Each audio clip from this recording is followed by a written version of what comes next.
This is AP Calculus AB. We are on worksheet 2-12, Lôpital's rule. All right, so there's a rule if you've forgotten. If you're trying to take the limit as x approaches some number or some sort of infinity, and you're getting 0 over 0 or some sort of infinity divided by infinity, then you need to take Lôpital's rule, which says take the derivative of the top and bottom. All right, so all of these are going to evaluate as an indeterminate form. I don't think I want to waste time doing that. Just know that's what you're looking for. I'm just going to start applying Lôpital's rule to every one of these problems. This one looks very similar to the one that we had on the notes, but a little bit different. So what's going to happen here, I'm going to take the derivative of the top. The derivative of sine is cosine, and the derivative of e to the power of x is e to the power of x. The derivative of 1 is nothing. You just say it's 0. And instead of saying e to the power of x, I'm going to plug in 0 immediately. I'm going to say e to the power of 0 and cosine of 0. Again, that is the number that was being plugged in from the x. It says x is equal to 0. So from here, cosine of 0, hopefully you have that memorized. It's 1. E to the power of 0 is 1. 1 divided by 1 is just 1. The correct answer here is A. Number 2. Interesting happening with the pi squares. I guess all that is somehow going to evaluate to 0 because the bottom evaluates to 0. I'm going to trust it and take the derivative. So the derivative of cosine, well, C stands for change, so I'm going to change that to a negative. And then cosine and sine both flip-flop between each other. So this is going to be negative sine of x. And I know that the x is going to be pi, so I'm going to plug that in right away. Plus, okay, the derivative of sine, S stands for same sign, so it's still a plus, and sine flip-flops to a cosine of 2x. And I'm not going to write an x here. I'm going to say 2 pi. And don't forget the derivative of the inner. Don't forget your dinner. The derivative of the inner, this 2x, is 2. So I'm going to multiply by 2 right here. And then the derivative of plus 1 is 0, so I'm not going to have a 0. What about the denominator? So this is just a constant. It's a number, so all of this is going to be 0. The derivative of x squared, the 2 comes down in front. This is going to be 2x. So this is all going to be divided by 2x. And 2 times pi, because x is pi. Let's see what we get now. So I don't know. I see a 2 pi down there. Who knows what we're going to get? Let's see. On the top, I'm going to get, okay, so just as a reminder, I'm on our trig. So let's go ahead and make our x-axis, and then let's see. I'm going to do a circle here. Whoop. And make it pretty. Thank you. And I'll make it slightly smaller. Yeah. All right. So pi lives right here. 2 pi is the same thing as 0 when you're talking about trigonometry. So if I'm talking about, I'm going to ignore that negative for a sec. Sine of pi is talking about pi right here. Pi has a height, the sine is talking about y coordinate, has a height of 0. So this entire sine of pi is going to turn into 0, and negative 0 is still 0. So I can kind of ignore all of that piece right there. Cosine of 2 pi, well, 2 pi lives right here. And cosine is asking for the x-coordinate. How far to the right did I move? I moved a unit distance of 1. So this entire cosine of 2 pi is going to turn into 1. And 1 times 2 is 2. So I'm going to get a 2 in the numerator. The denominator is 2 times pi, which is 2 pi. And haha, the 2's are going to cross cancel. And this is going to leave us with just 1 over pi. Final answer is B, 1 over pi. All right, number 3.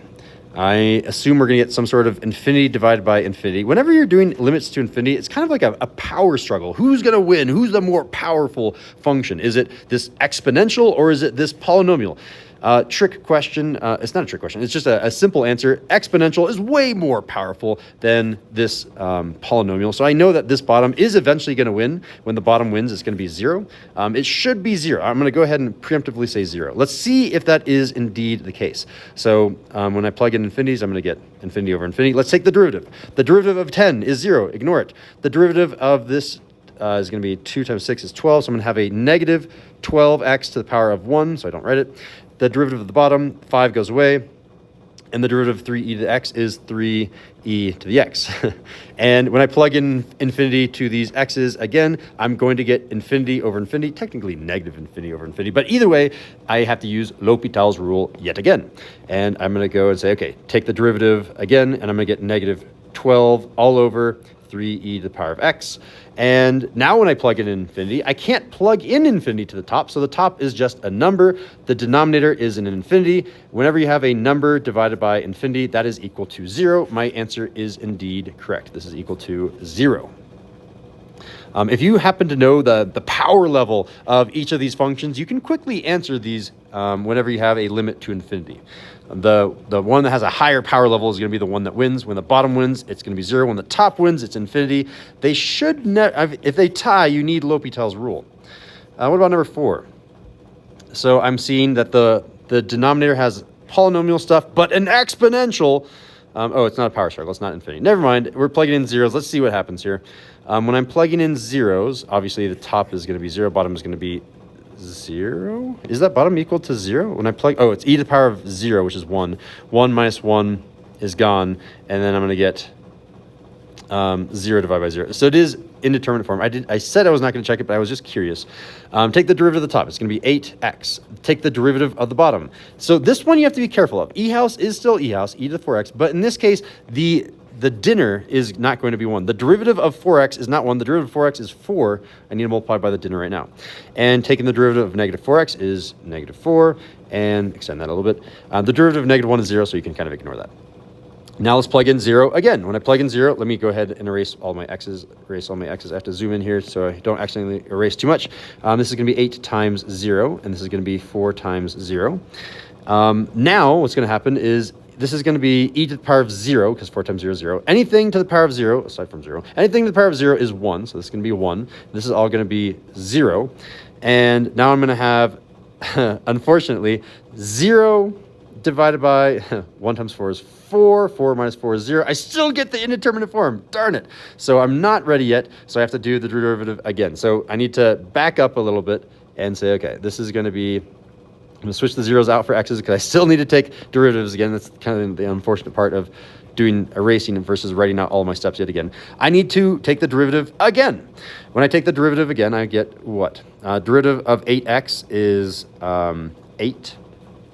The derivative of e to the 4x times 4 is e to the 4x times 4 times 4. I can just write times 16 then. So times 16. And the derivative of that minus 4 is 0, so you can ignore it. And definitely now, the top cannot be 0, so there's no way I can get the indeterminate form. Let's go ahead and plug in. I'm going to erase again, despite my better judgment. I'm going to say, okay, this is going to be times 0. And what do we get here? Anything to the power of 0 is going to be 1. So this is going to cross off. We're going to say this is all going to be 1. And this is going to be equal to 8 over 16. And divide the top and bottom by 8, and you get 1/2. So the final answer here is B, 1/2. What about number 5? Number 5, ooh, it's a power struggle because limits to infinity. Okay, power struggle. Who wins, the exponential or the polynomial? Well, the exponential wins. So the bottom is going to win. Bottom is going to be 0. But let's use Lôpital's rule to see how that actually works. So if I take the derivative, I'm going to get 3x squared over e to the power of 3x times 3 because 3 is the dinner. The derivative of 3x is 3.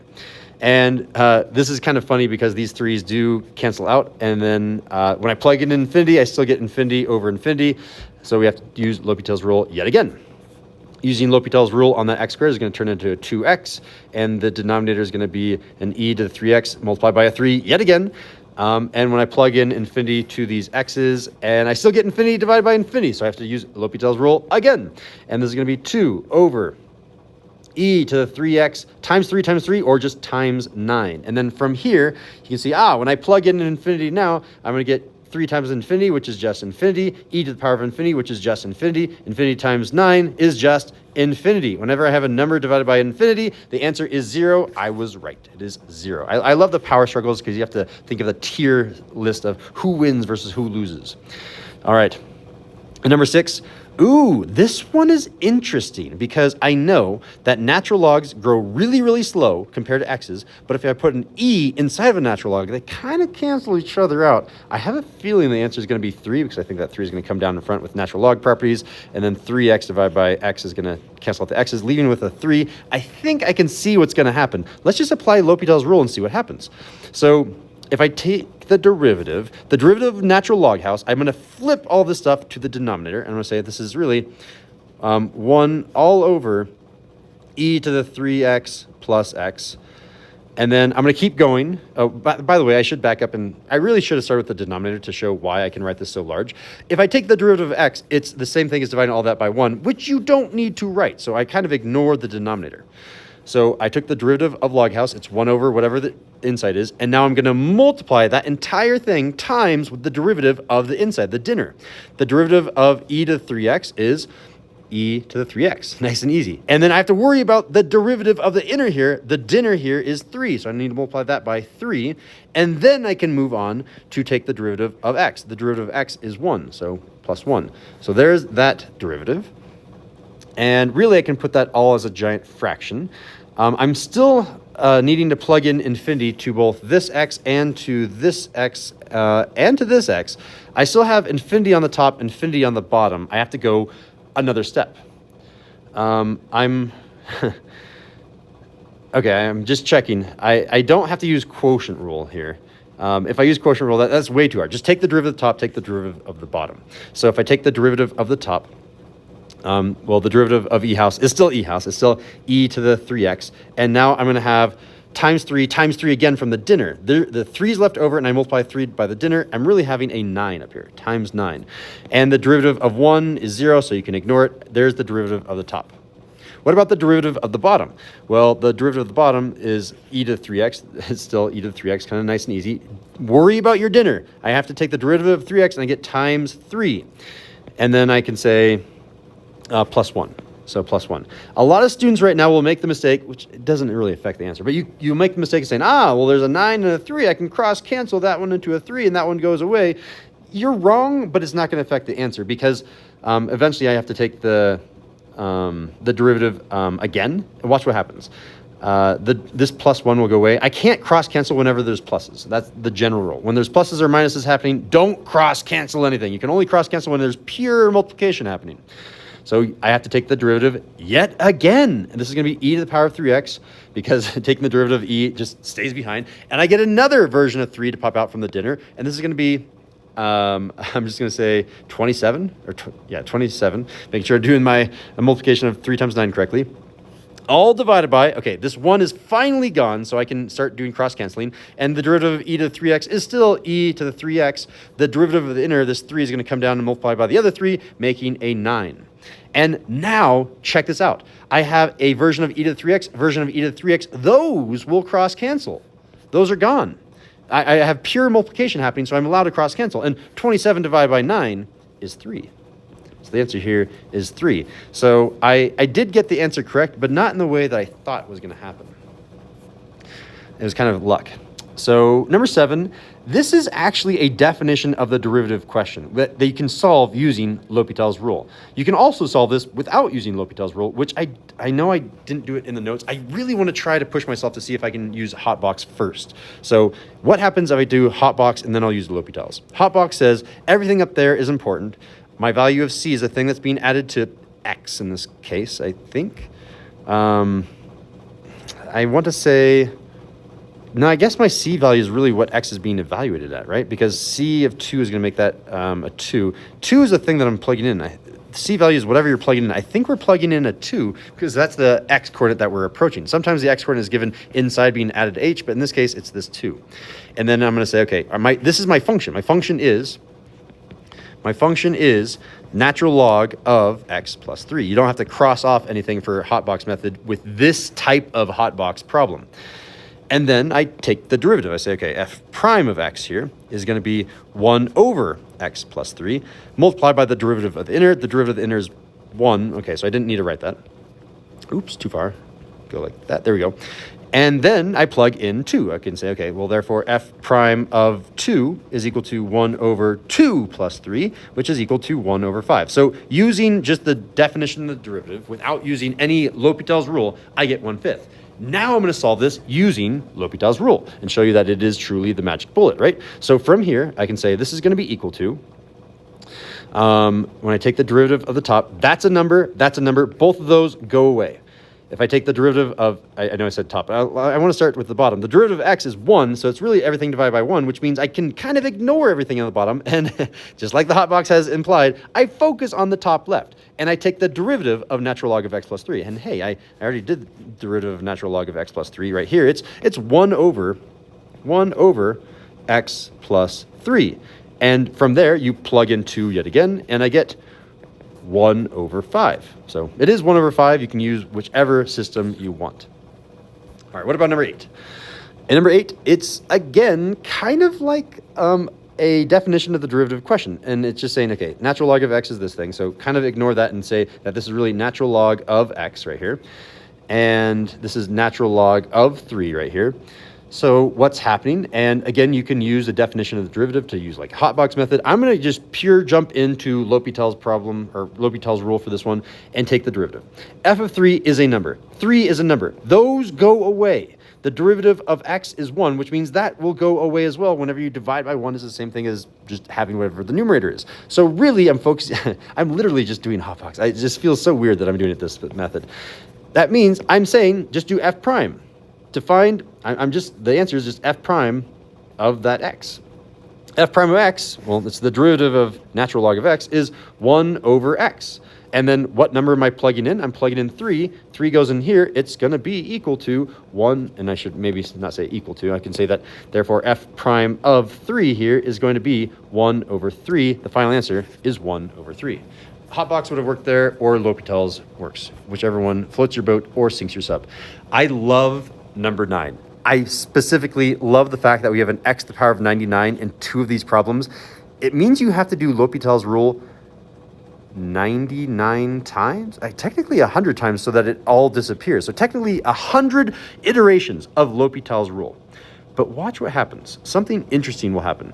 By the way, all of these are power struggles. They're limits as x goes to infinity. Which one is more powerful? A natural log of x versus x to the power of 99.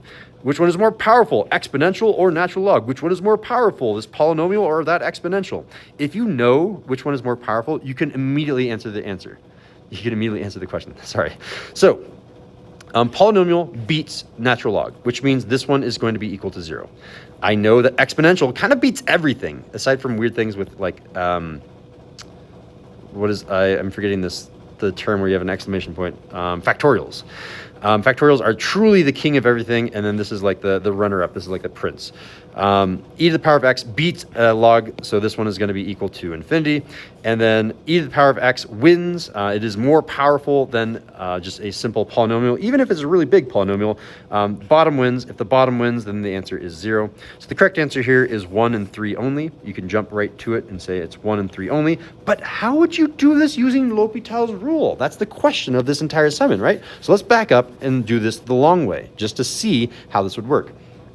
If you go ahead and take the derivative of the top, you get 1 over x. If you take the derivative of the bottom, you get 99x to the power of 98. If you treat this as a fraction divided by a fraction, this is 1 over x divided by 99x to the 98 over 1. And whenever you have a fraction divided by a fraction, you keep change flip. This is going to be a 1 over x times a 1 over 99x to the 98. And that's just equal to one more version of x. So there's x to the power of 1 here, x to the power of 98 here. This is equal to 1 over 99, still is there. X to the power goes up to 99. That is the true function after taking the derivative just one time. I know there's a bit of fraction-y stuff happening here that is a review from, like, I don't know, 8th grade math, whenever you learn how to do fractions. Now, again, you're plugging in infinity. There's only one place to plug in infinity, and it's the denominator, which means I have to have the denominator be an infinity, and the top is a number. Whenever you have a number divided by infinity, the answer is 0. So a lot longer of a process, but it's kind of fun to see how that works. How would number 2 show up? So again, using Lôpital's rule, you're going to say the derivative of the top is always going to be e to the power of x. That's never going to change. The bottom is going to be 1 over x. The derivative of natural log is the flip the inside. So flipping the inside is 1 over x. How does this work? Well, when you have a fraction nested within a fraction, you say, okay, keep the top as e to the power of x. Technically, that's e to the power of x over 1. The bottom, I was dividing by 1 over x. Again, I have a fraction divided by a fraction. You're going to keep change flip. This is going to be e to the power of x over 1 times x over 1. And this is going to be x times e to the power of x all over 1, which means you might as well not even write the over 1. Now, when we plug in infinity into this x and to this x, I have infinity times infinity, which is really, this whole thing is really infinity. Infinity times infinity is just infinity. All right, what about number 3? in number 3, oh, by the way, that one is circled. This one is crossed off. How would you do number 3? Well, in number 3, this is the one where you do have to do Lôpital's rule like 100 times. And I'm not going to do it 100 times. I'm just going to show you the pattern so you can see for yourself. If you take the derivative of the top, it's going to be 99x to the power of 98. The bottom will never change. And that's the key fact that will change this problem. And then when you plug in infinity, you'll get infinity on the top, infinity on the bottom. What you're doing is you're waiting for this timer to expire. You're waiting for this x to eventually go away.